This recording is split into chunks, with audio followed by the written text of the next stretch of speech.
Okay, this video is chapter 18 from this book, The Medical Reformation.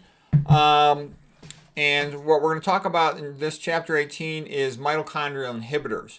So, I had been studying mechanisms of excitotoxicity for a long time, and it was pretty obvious to me there were issues where there were sometimes problems with mitochondria. It could be due to oxidative stress, excessive iron. It could be due to lipid peroxidation from eating omega-6 cooking oils. It could be due to excessive dietary fat, especially saturated fat. And I knew that some other things, like in non-organic food, atrazine were mitochondria inhibitors, and glyphosate was a mitochondria inhibitor.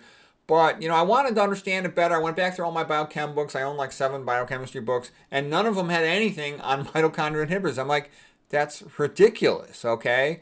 That would be like one of the most important things that should be in the book. And the same thing too, I go, well, you must have a lot of information on excitotoxicity in your neurology books. And there's like a less than a page, in the context of stroke and then in the context of epilepsy. And that's what I mean by it. These are the Ivy League books. They stink. They're a joke. And because people sometimes wonder, how could I be so confident saying that conventional medicine is a joke? I mean, because I really know it, okay? That's why I know it's a joke. It's ridiculous. The most important thing that should be talked about, and that's why this is the Peter Rogers MD theory of neurodegeneration, is because all the big name places and stuff, they're a joke. Okay, so anyways, what happened? I knew there had to be a whole bunch more stuff going on in the mitochondria, so I just started going through the literature, inhibitors of mitochondria. And I just kept finding tons of them. I found over 50 of them pretty quick, and a lot of them are really common. Like, wait till you just look at these. So glyphosate on non-organic food. The stuff sprayed on soy. It's also sprayed on non-organic beans and oatmeal, so you got to watch out.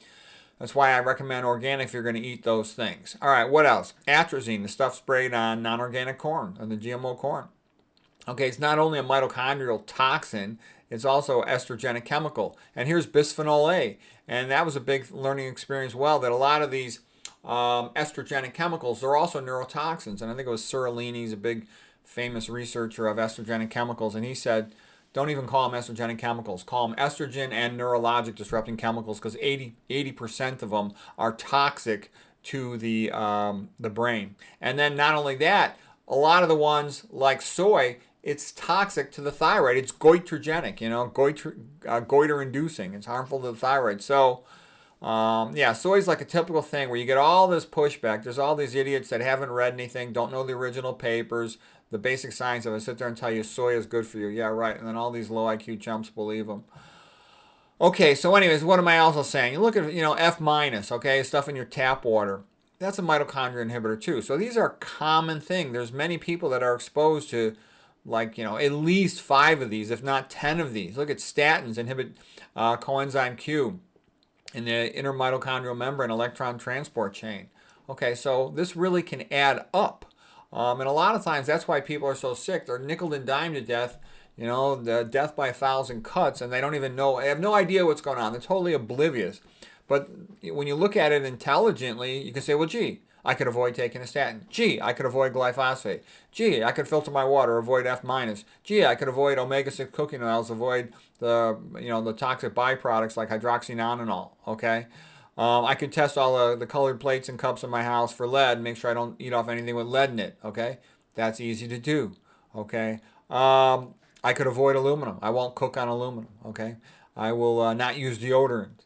Okay, I won't take any iron fortified foods or any multivitamin or something with iron in it. Okay, that's easy to do. What else? These Krebs cycle inhibitors. Well, I won't drink alcohol. That's also a mitochondria inhibitor of a sort.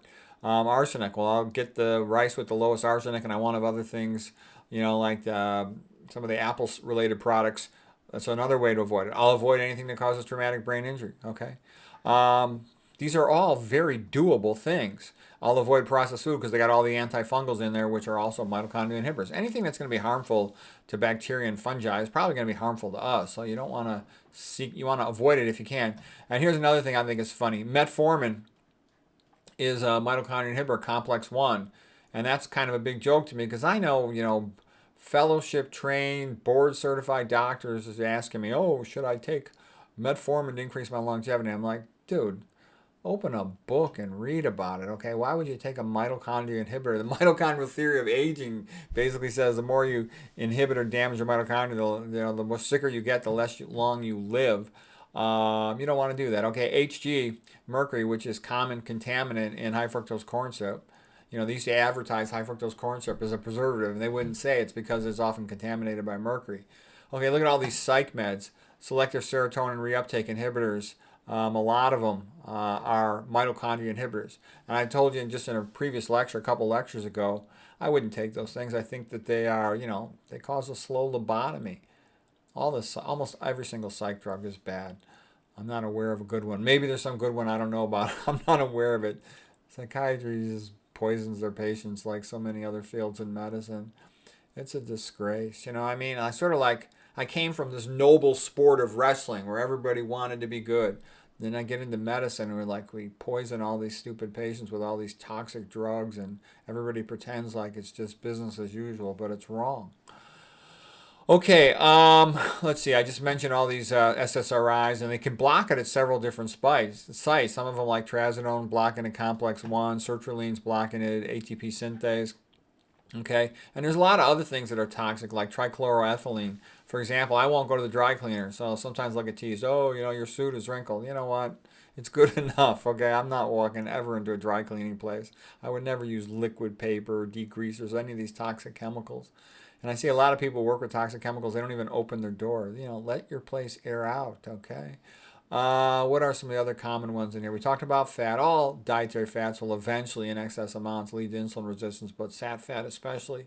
Short-term fast does so. Titanium oxide, dioxide, nanoparticles, which are in a lot of things, can also be toxic to the mitochondria. Some of these sedation medications, like propofol, okay, they can be toxic to mitochondria. Isoflurane.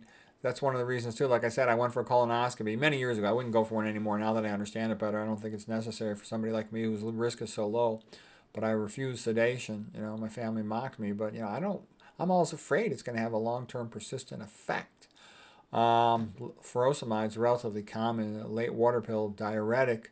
And there's other ones in here that are common too. Common antibiotics, tetracyclines, fluoroquinolones, beta-lactams, aminoglycosides, okay? These anti-epilepsy drugs. So anyways, the point I wanted to make is, and there's a whole bunch of them I haven't even mentioned yet, there's lots of common things that are mitochondria inhibitor. And so just a good general rule of thumb is be a minimalist. If you're a minimalist, you avoid, any unnecessary chemical exposures, and you only eat the healthiest, simple food, like the Spartan vegan diet, the medical monk diet, just simple stuff that your ancestors could have eaten, thousands of years ago. Okay, I think we covered all of those. Let's see. Oh, there's other things too, like MPTP, designer drug that causes Parkinson's disease, inhibits mitochondria complex 1.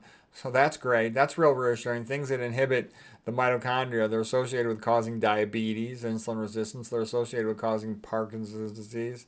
That's pretty bad. Oh, and Haldol is another mitochondria inhibitor. That's an antipsychotic medicine, like to treat a schizophrenic. Some of these SSRIs not only inhibit mitochondria, they can also cause Parkinson's disease. Isn't that great? Paraquat can do it as well.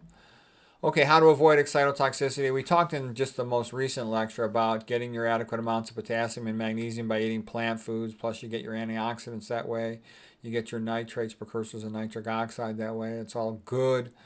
Avoiding excessive dietary sodium, avoiding stimulants, manage your stress, filter your water, get rid of that F minus, get rid of that aluminum. In general, anything that smells bad tends to be a SERCA inhibitor and or a mitochondria inhibitor, paints, glues, air pollution, car exhaust. Exercise actually improves mitochondrial function and SERCA function over time. Okay, let me see. How do I get back to move this thing along here? Anything that increases hemoglobin A1C associated with poor blood glucose control and diabetes will tend to be a SERCA inhibitor. And that's bad because you can get into a vicious cycle. By vicious cycle, I mean a self-perpetuating cycle.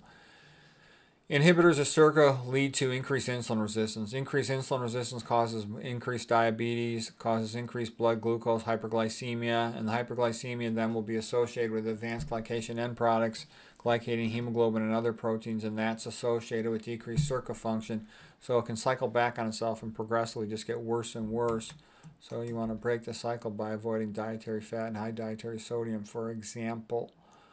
Okay, so that was the point I just wanted to make was mitochondrial inhibitors are very common. There's tons of them.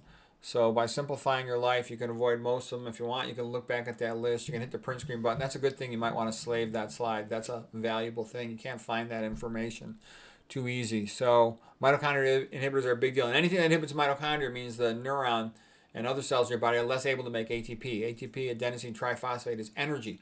So if you diminish the neuron's energy, then that means when the calcium comes up in the cytoplasm, the neuron is defenseless. It can't defend itself. It doesn't have the ATP energy to pump that calcium out, so it's screwed. Its metabolic rate goes up and up. You start activating, damaging enzymes like calpain, calcium activated painful enzyme, and it starts destroying things like the NOx exchanger. Cells goes into apoptosis and dies.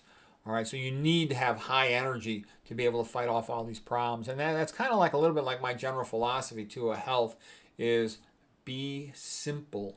Be simple and make yourself strong and resilient. And that way when problems come, you can handle them. You're strong. You're not weak. It's the same thing. Like, a young person falls over, they put their hands out, a little bit embarrassed, they're okay.